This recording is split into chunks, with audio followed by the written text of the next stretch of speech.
जय हिंद दोस्तों। आपका स्वागत है हमारे चैनल लो बाय आशु में, जहां हम आपको लो से जुड़ी छोटी से छोटी जानकारी बताते हैं।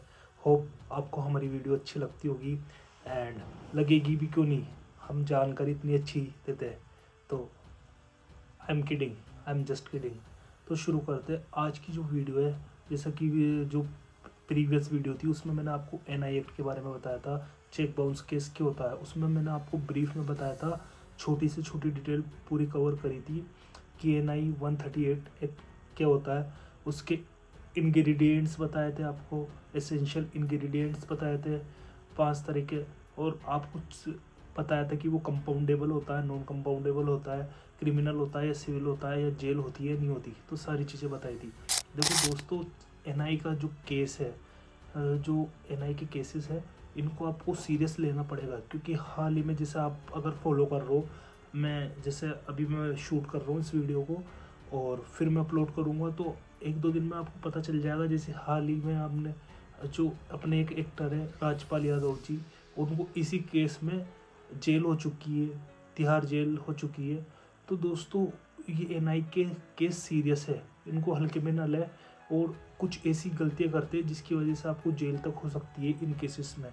तो वो गलतियां इस वीडियो में जानेंगे। अगर आपको वो चीज़ें जाननी है तो सबसे पहले हमारे चैनल को सब्सक्राइब करना और ये पूरी वीडियो एंड तक देखना। सबसे पहली गलती जो अक्यूज्ड करता है, देखो सबसे पहली गलती एज ए कॉमनर और अक्यूज जिससे चेक बाउंस होता है वो करता है कोर्ट में, कि वो सिग्नेचर को एडमिट कर लेता है, सिग्नेचर को चेक पे वो मान लेता है कि सिग्नेचर उसके ये। फिर उसके बाद उसको उस पर जैसे वो एडमिट कर लेता है कि सिग्नेचर उसके, तो उस पर बर्डन प्रिजप्शन आ जाती है, उसके फेवर में, कंप्लेनेंट के फेवर में प्रिजप्शन आ जाती है, और बर्डन ऑफ शिफ्ट हो जाता है अक्यूज पर। जो प्रूफ करने का बर्डन है वो अक्यूज पर शिफ्ट हो जाता है, और जो डिफेंस है वो वीक हो जाता है, बिल्कुल बिल्कुल वीक हो जाता है। अगर आपने एक्सेप्ट कर लिया आपका सिग्नेचर है, तो यही केस आपका थोड़ा वीक हो जाता है, क्योंकि आपको प्रूफ करना पड़ता है, और आप पे प्रिजप्शन आ जाती है, 139 एनआई एक्ट आ जाती है, इसमें कन्विक्शन का रिस्क रहता है। तो सबसे पहला पॉइंट है, जहाँ हमने सिग्नेचर एडमिट करा वहीं आप पे बर्डन ऑफ प्रूफ शिफ्ट हो गया, तो आपको as accused burden of proof shift हो जाता है। अब जो सेकंड पॉइंट है वो है लीगल नोटिस को इग्नोर करना। देखो दोस्तों, आपको पता है जैसे इसके एसेंशियल इंग्रेडिएंट्स होते हैं, उनमें से एक इंग्रेडिएंट्स होता है, आपको नोटिस भेजते हैं चेक बाउंस होने के बाद, उसमें वो डिमांड करता है कंप्लेनेंट की आपको 15 दिन के अंदर पैसा लौटाना है।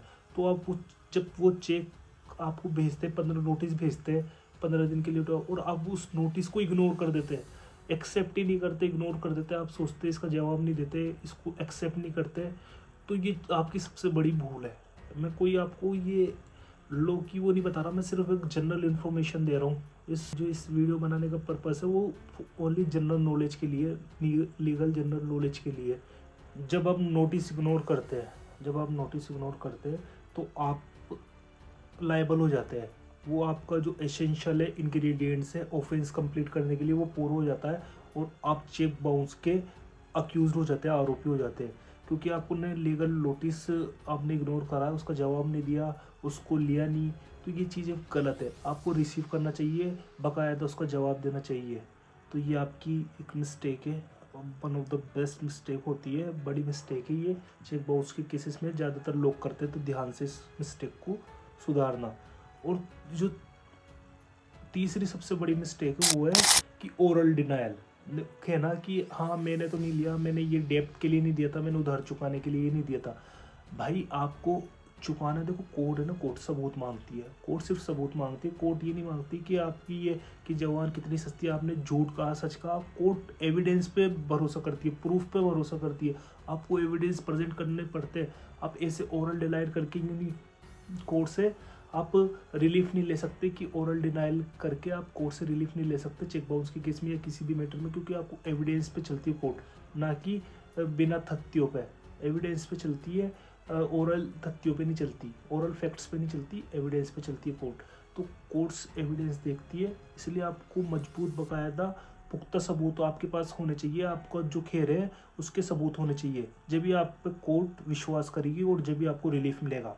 एंड सब जो चौथी फोर्थ जो मिस्टेक है वो है कोर्ट अपीयरेंस को अवॉइड करना। देखो दोस्तों, जो अक्यूज्ड है वो है ना तारीख पे नहीं आता, तारीख पे कोर्ट अपीयरेंस नहीं करता। देखो उस पर समन जारी करती है कोर्ट, उसको बुलाने के लिए समन जारी करती है, वो उन समन को इग्नोर करते हैं, 2-3 बार समन जारी करती है और फिर कोर्ट है ना वारंट निकालती है, नॉन अवेलेबल वारंट निकालती है, जिससे अक्यूज्ड की मुश्किल बढ़ सकती है दोस्तों, बढ़ जाती है मुश्किल। क्योंकि ये अगर कोर्ट को अवॉइड करना, कोर्ट को ऑनरेबल कोर्ट को हल्के में नहीं लेना चाहिए।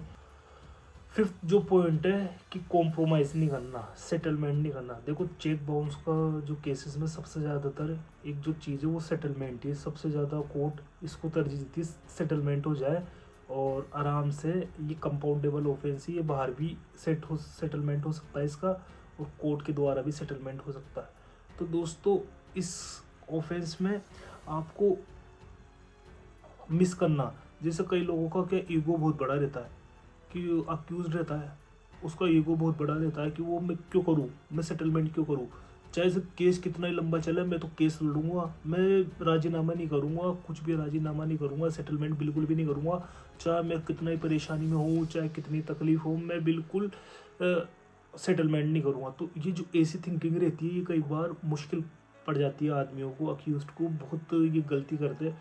अगर आपको लगता है कि ये ना सेटलमेंट सही है और आपको सही जगह पे हो रहा है और सही डिमांड पूरी हो रही है, आपकी भी पूर्ति हो रही है और सामने वाले कंप्लेनेंट की भी पूर्ति हो रही है, तो दोनों मिल बांट के सेटलमेंट कर लेना चाहिए। इससे कोर्ट का टाइम भी बचता है, आपका टाइम भी बचता है और एक न्याय भी मिलता है और स्पीडी रिजोल्व होते हैं डिस्प्यूट्स। तो मगर कई बार अक्यूज इसको एज ए ईगो ले लेते हैं और सेटलमेंट नहीं करते, तो ये सबसे बड़ी गलती है। और इन केसेस में सेटलमेंट ही एक बेस्ट ऑप्शन रहता है। अब जो आगे का है, सबसे जो मेन पॉइंट है, देखो अक्यूज्ड है ना केस जीतने के लिए सोचता है कि वो कैसे भी जीत जाए, वो देखता है type of error. Type of error समझने को होगा, आप देखते हो कि चेक में नाम में मिस्टेक आ जाए या प्लेस पे घर के पते में कुछ मिस्टेक आ जाए और गलत एरर आ रहा है, टाइप ऑफ एरर, तो कई ऑनरेबल जो कोर्ट्स ने, हायर कोर्ट्स ने इसको कई बार क्लियर करा है कि ये ना ये टाइप ऑफ एरर से एज एक्यूज्ड ये नहीं समझे कि उसका केस स्ट्रोंग हो गया है, प्रिजप्शन उस पर रहती है, बर्डन ऑफ प्रूफ उस पर रहता है। तो ये गलती है कि वो ऐसा समझ रहा है कि टाइप ऑफ एरर से वो केस स्ट्रोंग कर सकता है, ये एक मजबूत एविडेंस या डिफेंस नहीं है। तो दोस्तों आपको हमारी वीडियो कैसी लगी, अगर अच्छी लगी तो ज़रूर शेयर करें, सब्सक्राइब करें और लाइक करें। तो मिलते हैं नेक्स्ट वीडियो में। जय हिंद।